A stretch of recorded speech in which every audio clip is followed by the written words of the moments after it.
Hello friends, છેલ્લા લેક્ચરમાં આપણે 73 સુધીના પ્રશ્નો જોયા હતા કાર્બોક્સિલિક એસિડ ડેરિવેટિવ્સમાં.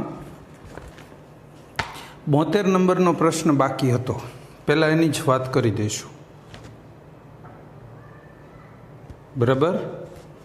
કયો પ્રશ્ન કહું છું? 72 નંબરનો.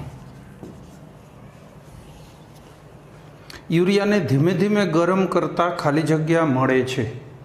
જો કે આ પ્રશ્ન ન કરાયો તો ચાલે, તો આગળ આવી ગયું છે. આગળ NH2CO NH2. હોશિયાર વિદ્યાર્થીઓ કોન્ફિડન્સ રાખતા જાઓ, કારણ કે કેટલાક હોશિયાર વિદ્યાર્થીઓ પૂછી રહ્યા છે કે સાહેબ આનો જવાબ શું આવે.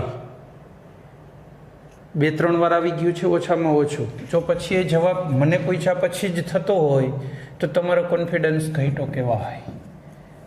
હા, રહી ગયો બરાબર છે. એ કીધું કે આ રહી ગયો, એ વાત સાચી છે. મેં રહી ગયો ને, આમાં શું થયું, મારા મટીરિયલમાં રહી ગયો એટલે જ મેં જ્યારે એનું તમને આપ્યું ને લેક્ચર, ત્યારે મેં એમાં કટ કરી નાખ્યો સ્લાઇડમાં એ પ્રશ્ન. ત્યાં જ મને ખબર જ હતી, રહી ગયો ત્યારે જ ખબર હતી, પણ પછી વચ્ચે બોલવામાં તો એડ થાય નહીં એટલે કીધું પછી લઈ લઉં. પણ આનો જવાબ તમારે મને પૂછવાની જરૂર ન પડવી જોઈએ, કન્ફર્મ કરવું પડે દર વખતે, તો એ બરાબર નહીં. કોઈક પૂછે કે 5 + 25 કેટલા થાય, તમે કેવું બાર્યું સાહેબને પૂછી લે કેટલા જ થાય ને, 30 જ થાય ને. જરા ભલે પછી જે કહીએ વાંધો નહીં, આપણે 30 જ લખવા. એ ખબર હતી 30 જવાબ, પણ પૂછવું પડે દર વખતે, તો એ બરાબર નહીં. આનો જવાબ બાયયુરેટ થાય. આ બને NH2 અને H, એમોનિયા દૂર થાય, બાયયુરેટ બને.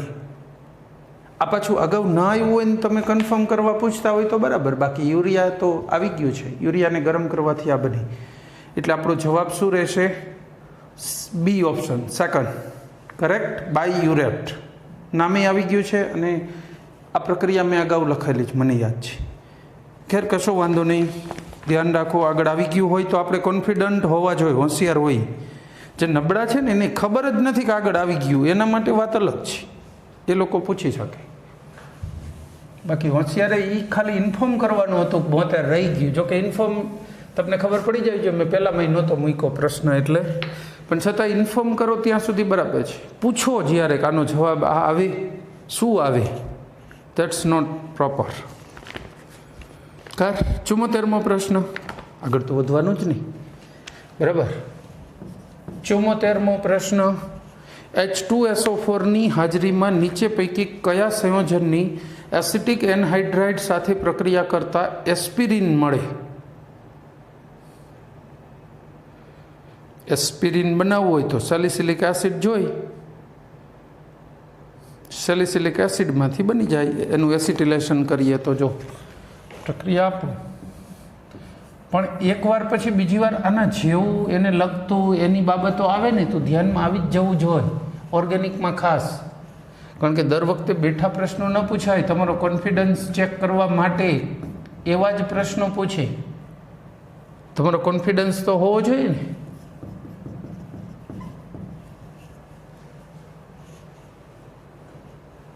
એસિટિલેશન કર્યું એસિડિક માધ્યમમાં તો આનું એસિટિલેશન થઈ જાય, OCOCH3 જોડાઈ જાય અને અહીંયા COOH તો છે જ, આ એસ્પિરિન. આપણો જવાબ રહેશે બી, second, salicylic acid.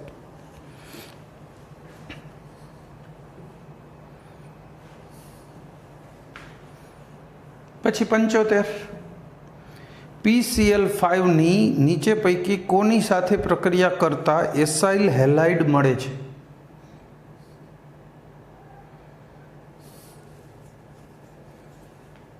Acyl halide acid સાથે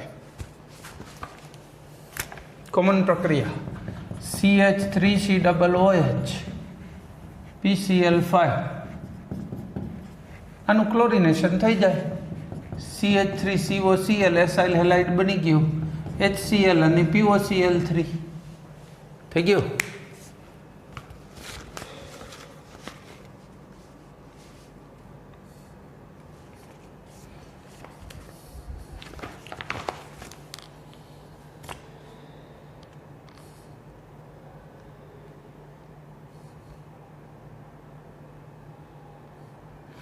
ચલો પછી 45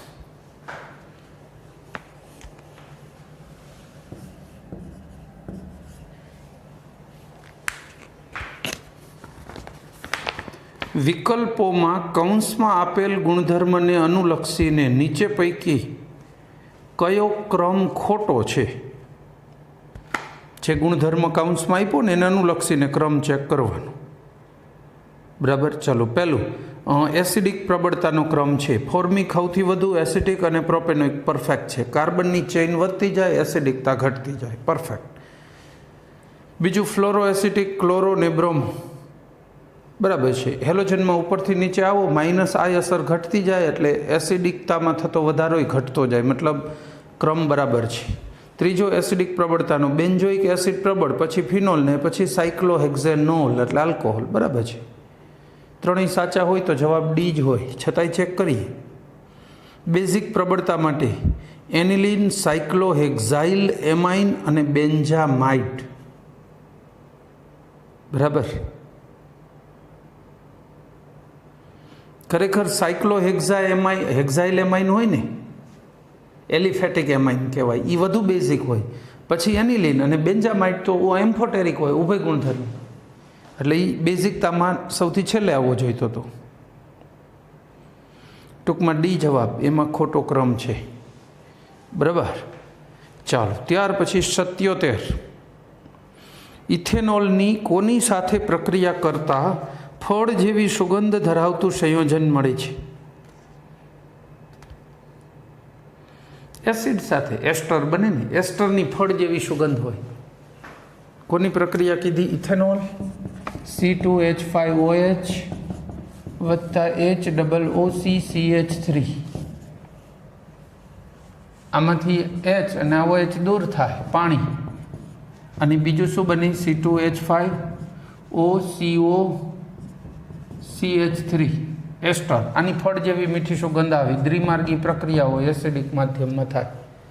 ફિશર સ્પિયર એસ્ટરીકરણ કહેવાય. ખેર આ ફળ જેવી મીઠી સુગંધ આપી તો આ ઇથેનોલની પ્રક્રિયા એસિટિક એસિડ સાથે થઈ. સી જવાબ. રેડી. પછી 78 જુદા જુદા એસિડને તેમની સાપેક્ષ પ્રબળતાના આધારે નીચે પૈકી આ વિકલ્પમાં સાચી રીતે ગોઠવાયેલ છે. પ્રબળતાના આધારે કયા વિકલ્પમાં સાચી રીતે ગોઠવણા છે? પહેલામાં જો FCl ને Br, હા બરાબર છે, આ ક્રમ પરફેક્ટ છે. ઉપર જો 76માં પ્રશ્નમાં બી વિકલ્પમાં આ જ ક્રમ આપણે લીધો હતો, 76માં પ્રશ્નમાં બીમાં આ જ ક્રમ આપણે સાચો કીધો હતો, બરાબર છે. તો એ જવાબ આવી ગયો સીધો જ. એ સાચો છે મતલબ હવે બી સી ડી ખોટા જ છે. મૂળ તો એ ત્રણેયને અલગ અલગ રીતે ગોઠવા છે ને, એ જવાબ હોય તો પછી બાકીના નીકળી જ જાય. એ જવાબ. ચલો આગળ વધીશું. 79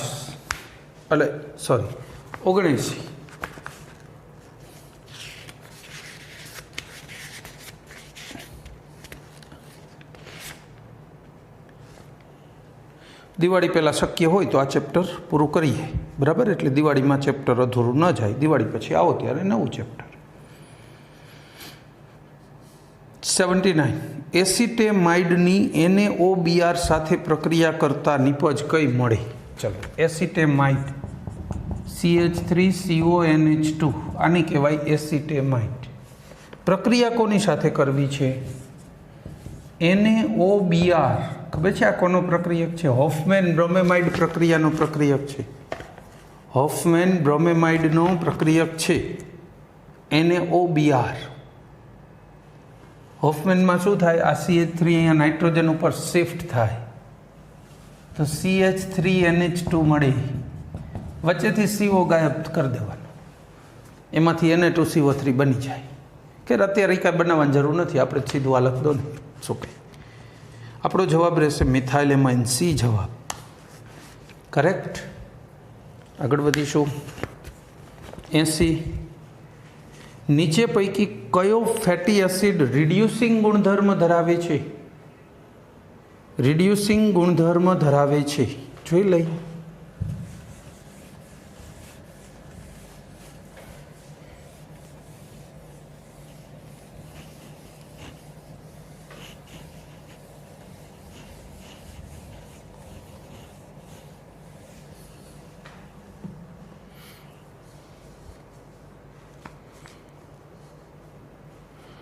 કયો ફેટી એસિડ રિડ્યુસિંગ ગુણધર્મ ધરાવે છે?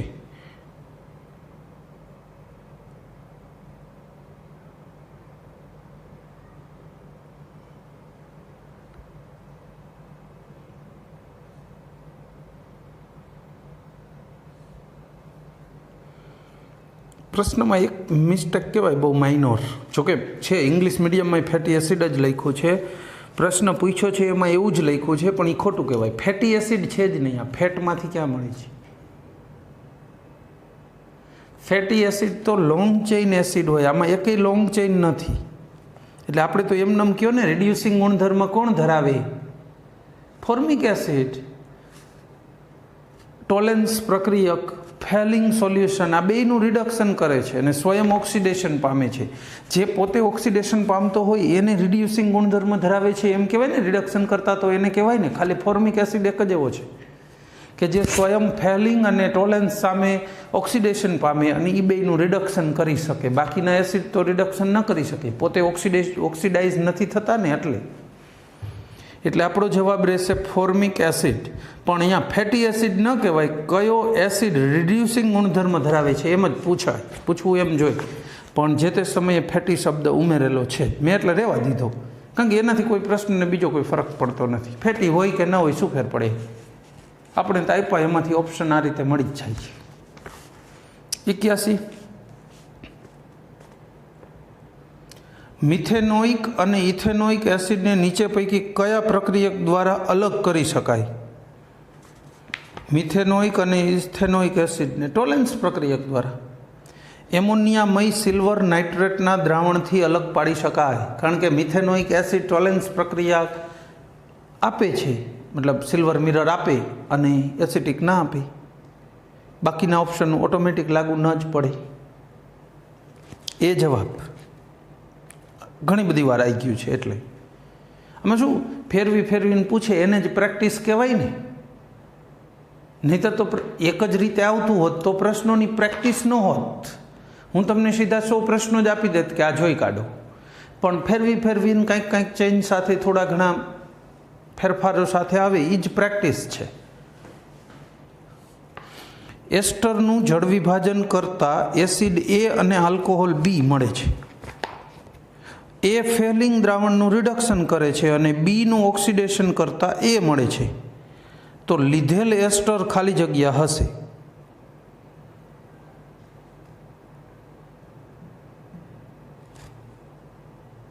એસિડ એ અને આલ્કોહોલ બી મળે, બરાબર. એ ફેલિંગ દ્રાવણનું રિડક્શન કરે છે, મતલબ એ છે ને એ ફોર્મિક એસિડ હોય તો જ કરી શકે, બીજા કોઈ એસિડ તો કરી નથી શકતા. અને પાછું બીનું ઓક્સિડેશન કરો ને તો પાછો એ મળે, એટલે બીમાં એવો આલ્કોહોલ કે જેનું ઓક્સિડેશન કરવાથી ફોર્મિક એસિડ મળે. તો એ આલ્કોહોલ એ કયો હશે? એક કાર્બનવાળો જ હોય ને. જો આ એસ્ટર જળ વિભાજન એ બને અને બી બને. આ એસિડ છે, આલ્કોહોલ છે. એ છે એની વાત શું કરી છે? એ શું કરે છે?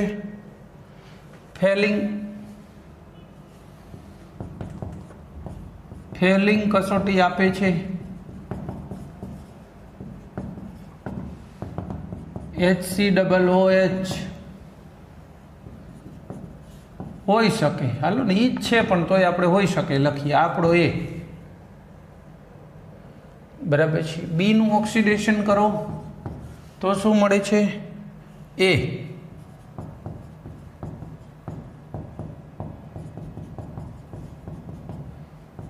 આપણો બી.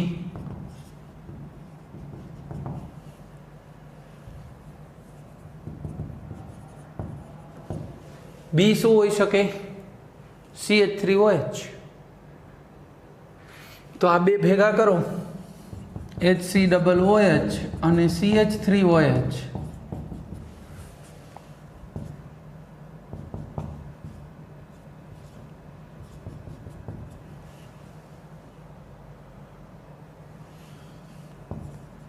આ એસ્ટર,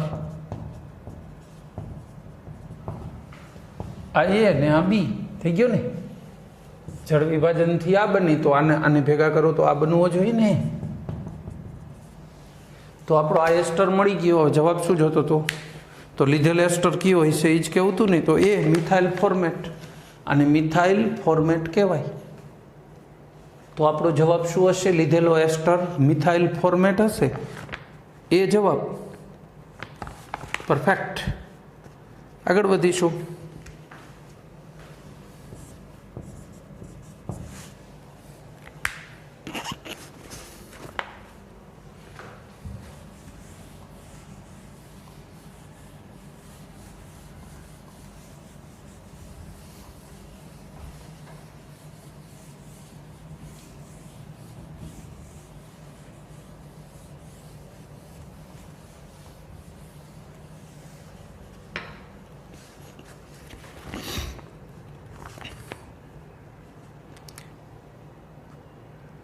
સક્રિયતાનો સાચો ક્રમ નીચે પૈકી કયો છે?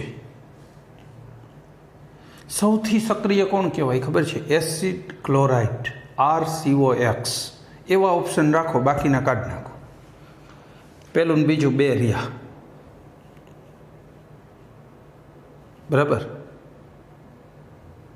પછી એનહાઇડ્રાઇડ બીજા નંબરે, પછી એસ્ટર, અને પછી એમાઇડ આવે. એટલે ક્રમ છે ને બી બરાબર બેસે છે, સક્રિયતાનો ક્રમ. આ સક્રિયતાનો ક્રમ મતલબ જુદા જુદા પ્રક્રિયકો હારે પ્રક્રિયા સહેલાઈથી કોણ આપે છે. માની લો 50 જાતની પ્રક્રિયાનો અભ્યાસ કરો તો તમને RCOX છે એ ઝડપથી આપતું હશે. એવી પ્રક્રિયાઓ પસંદ કરવાની જે ચારેય આપતા હોય. તો પ્રક્રિયાની ઝડપ ચેક કરો તોય ખબર પડશે. અથવા મોટા ભાગની પ્રક્રિયા પહેલું આપતું હશે ને ઓલું છેલ્લું હશે એ નહીં આપતું હોય. એમાંથી ઘણી બધી 50 જાતની પ્રક્રિયા પસંદ કરો તો પહેલું એવું હોય કે જે 50માંથી 40 પ્રકારની પ્રક્રિયાઓ આપતું હોય, બીજું 30ની આપતું હોય, ત્રીજું 20ની, ચોથું 10 જાતની પ્રક્રિયાઓ માંડ આપતું હોય, બાકીની આપે જ નહીં. એવું થાય એમ સક્રિયતાનો ક્રમ.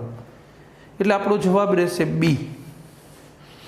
પછી 84, એસિડિક પ્રબળતાનો સાચો ક્રમ નીચે પૈકી કયો છે?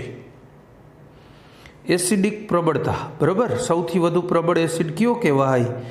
હેલોજન જોડાયેલું હોય ને એવો એસિડ, વગર હેલોજનના કરતા. એટલે એવા ઓપ્શન કેટલા છે? પહેલું અને બીજું, બરાબર. એમાં ઈ જ છે. પછી ફોર્મિક એ બરાબર છે. પછી એસેટિક, અને પછી પ્રોપિયોનિક આવે. પ્રોપિયોનિક સૌથી નબળો કહેવાય. એકવાર આગળ હમણાં જ હજી ક્રમ આવી ગયો. ફોર્મિક પ્રબળ, પછી એસેટિક, પછી પ્રોપિયોનિક, બ્યુટેનોઇક, પેન્ટેનોઇક, એમ ક્રમ આવે. એસિડિકતા ઘટતી જાય. ખેર, એટલે આપણો જવાબ રહેશે બી, સેકન્ડ. બરાબર, બી જવાબ. પછી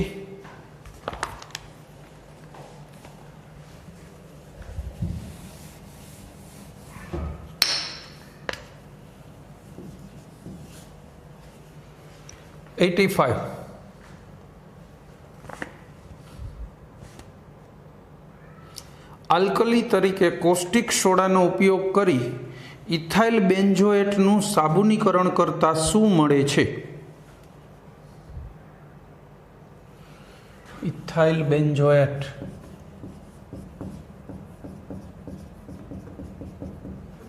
ઇથાઇલ બેન્ઝોએટ, કોસ્ટિક સોડા, સાબુનીકરણ એટલે ટૂંકમાં આની સાથે સોડિયમ ક્ષાર બનાવવાની વાત છે, જે એસ્ટર માટે સામાન્ય બાબત છે. COONA C2H5OH. તો આપણને શું મળે? સોડિયમ બેન્ઝોએટ અને ઇથેનોલ મળે. જવાબ જોઈ કાઢો, એકાદો સેટ થતો હશે. બેન્ઝાઇલ આલ્કોહોલ ના, ન મળે. બેન્ઝોઇક એસિડ અને ઇથેનોલ છે, પણ એસિડનો સોલ્ટ છે, ઉભા રહી. પછી ફિનોલ તો નથી, ચાલો. પછી છેલ્લું ઇથેનોઇક એસિડ, એ ચાન્સ નથી. તો બી જવાબ લઈ લો. આનો એસિડ બને ખરો, એસિડિક માધ્યમ આપો, તટસ્થીકરણ કરો, Na+ નીકળી જાય ને બેન્ઝોઇક એસિડ. એટલે આ એસિડ અને આઈપો છે તો ચાલે ખરો. તટસ્થીકરણ પહેલાંની અથવા પછીની નિપજ કહી શકાય ખરી. તટસ્થીકરણ એને સ્ટેપ ગણતા નથી. રાસાયણિક પ્રક્રિયામાં એક સ્ટેપ ન ગણે. એક પ્રક્રિયા સાથે જોડાયેલ નાનો ભાગ છે, એ પર્સનલ સ્ટેપ નથી.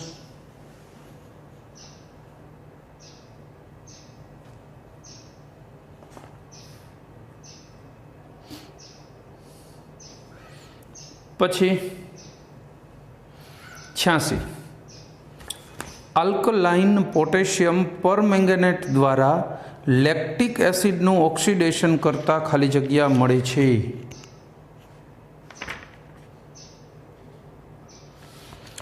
લેક્ટિક એસિડનું ઓક્સિડેશન પ્રક્રિયા જ આપું લો.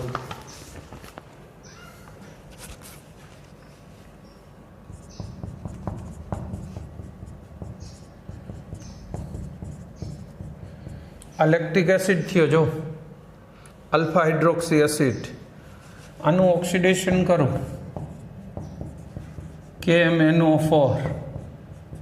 એસિડિક કે બેઝિક માધ્યમ કોઈ પણ એક ચાલશે. અહીંયા ઓક્સિડેશન થાય CHOH માંથી CO બની જાય, CH3CO COOH અને પાણી. આ પાયરુવિક એસિડ થઈ ગયો. જો પ્રોપેનોઇક કે સિનામિક એસિડ નહીં તો આપણે જાણીતા હોય, ટાર્ટરિક, આ એ કંઈ નથી. આ પાયરુવિક છે. ક્રેબ્સ ચક્રમાં આવે બાયોલોજીમાં. ક્રેબ્સ ચક્રમાં પાયરુવિક એસિડ બને. આ પાયરુવિક એસિડ બની ગયો. બી જવાબ. રેડી? આગળ વધીશું.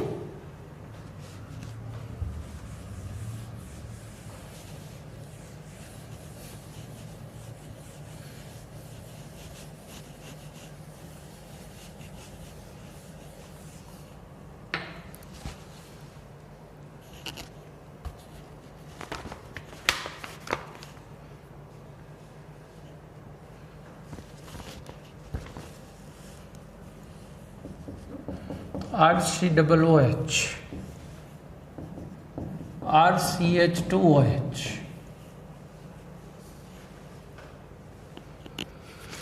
આપેલ રિડક્શન પ્રક્રિયા નીચે પૈકી કોના દ્વારા અસર પામે છે? એસિડમાંથી આલ્કોહોલ ને LiLH4 અને બીજું પાણી ઉમેરવાનું સાથે. એ અલગ સ્ટેપ ન ગણાય. જેમ તટસ્થીકરણ કરી છે એ રીતે પ્રક્રિયાને પૂર્ણ કરવા માટે પાણી એડ કરતા હોય તો એ અલગ સ્ટેપ ગણાતું નથી. આપણે જો આટલા બધા પ્રશ્નોમાં આને લખતાય નથી ઘણી બધી વાર, તો જળ વિભાજન હોય ને તો એ સ્ટેપ ગણાય. અહીંયા જળ વિભાજન પ્રક્રિયા નથી, આની સાથે સંલગ્ન છે પાણી એડ કરવું. એ પ્રક્રિયાની ક્રિયાવિધિને પૂર્ણ કરવા માટે છે. એટલે આપણો જવાબ રહેશે LiAlH4. NaBH4 આપ્યું હોત ને તો લઈ લેતે, એવું નથી, પણ NaBH4 આપ્યું જ નથી એટલે LiAlH4 આપ્યું છે તો એ જવાબ ડી આપણો જવાબ થશે. 87માં ડી જવાબ. પછી 88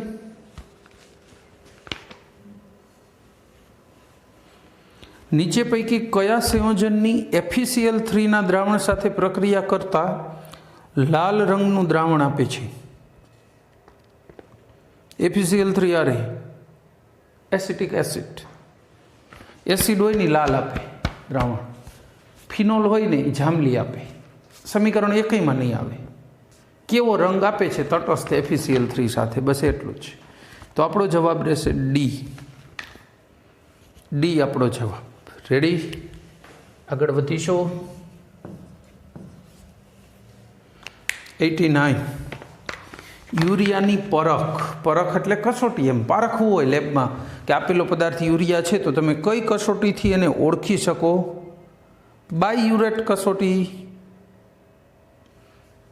ગરમ કરો બાયયુરેટ બને છે તો બાયયુરેટ કસોટી મળે છે. ગરમ કરો એટલે એમોનિયા છૂટો પડે ને, તો એમોનિયાની વાસ આવે, બાયયુરેટ બન્યું તો એને બાયયુરેટ કસોટી કહેવાય.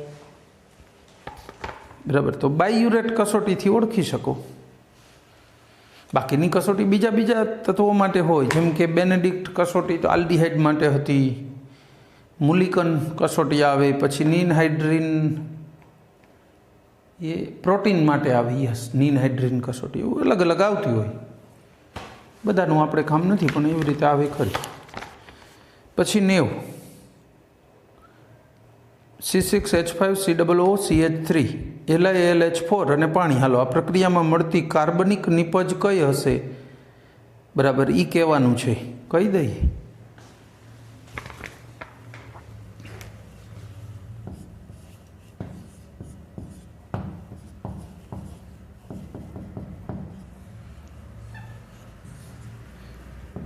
LiAlH4 અને પાણી. જો આમાં આપ્યું જ છે ભેગું છે ને, તો અહીંથી તૂટી જશે. H આને મળશે, આને મળશે. જોઈએ જો CO છે ને, ત્યાં CH2OH બની જશે અને HOCH3. હાઇડ્રોજન ટૂંકમાં મળે છે. કેટલા મળ્યા? 4 મળ્યા. જો 2 અહીંયા ઉમેરાણા, 1 અહીંયા ને 1 અહીંયા. 4 હાઇડ્રોજન ઉમેરાણા. વાસ્તવમાં પ્રક્રિયા કઈ રીતે થઈ એ એક્ઝેક્ટલી જોવું હોય તો તમને ખાલી જાણકારી માટે કહું. બરાબર, અહીંથી તૂટે, બેયને 1 હાઇડ્રોજન મળે એટલે મિથેનોલ તૈયાર થઈ ગયો, છૂટી ગયો, અને 1 H મળી ગયો. પછી વળી પાછો 1 આ બંધ તૂટે, બેયને 1 H મળે એટલે કાર્બનને 2 H નો લાભ મળ્યો, ઓક્સિજનને 1 H, આ ઓક્સિજનને 1 H મળી ગયા. 4 હાઇડ્રોજન ઉમેરાય. 4 માંથી નહીં, આ 4 નથી હોતા, 2 આના હોય ને 2 પાણીમાંથી આવ્યા હોય. પણ એટલું ડિટેલમાં જવાનું નથી, જરૂર નથી. ક્યાંય અત્યાર સુધીમાં જો આપણા એકેય પ્રશ્નમાં એવી જરૂર ન પડી ડિટેલમાં જાણવાની કયા હાઇડ્રોજન ક્યાંથી એક્ઝેક્ટલી આવ્યા હશે. જાણકારી માટે કહી દઉં, અડધા હાઇડ્રોજન હંમેશા આમાંથી આવે. જેટલા આમાંથી આવે ને એટલા જ પાણીમાંથી આવે. બધા આ નથી હોતા. એ ક્રિયાવિધિ એની આખી ભણો ને જે દિવસે, ત્યારે ખબર પડે. કોલેજ લેવલે આવશે. હવે અત્યારે તો આવતી નથી 12માં, એટલે આગળ જ આવતી હોય. ચલો આગળ વાત કરીશું ને. એટલે આપણો જવાબ કયો થઈ ગયો? D, last. 90માં પ્રશ્નનો જવાબ ડી. પછી 91 એસિડ અને આલ્કોહોલ વચ્ચે પ્રક્રિયા કરાવતા શું મળે છે? ચલો, એસિડ અને આલ્કોહોલમાં શું મળે? એસ્ટર. Fisher spear એસ્ટરીકરણ. ડી જવાબ. 92 સોલ્વ કરી લખવો પડશે, કારણ કે જે પ્રમાણે એને કીધું હોય ને પ્રક્રિયામાં એ પ્રમાણે કરતા જઈએ તો જવાબ મળશે.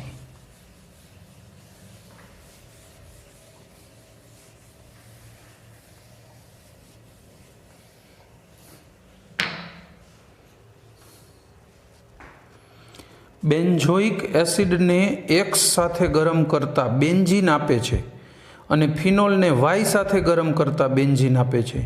તો X ને Y અનુક્રમે શું હશે?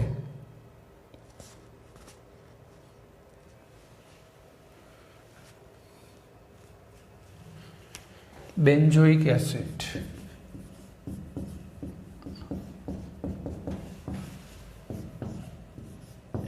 આ X પદાર્થ, એની હારે ગરમ કરતા શું મળે?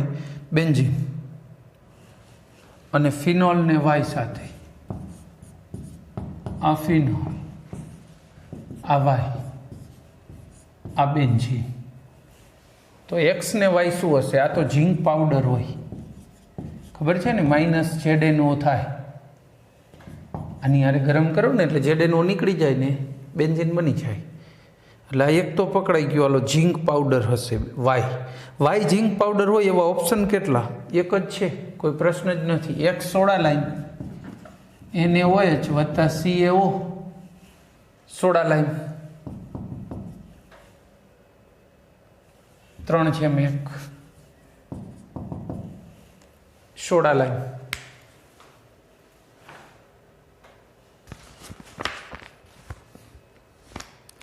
તો આપણો જવાબ શું રહેશે? ડી, સોડા લાઈમ અને ઝીંક પાવડર. આ સોડા લાઈમ કહેવાય, લાઈમ એટલે ચૂનો.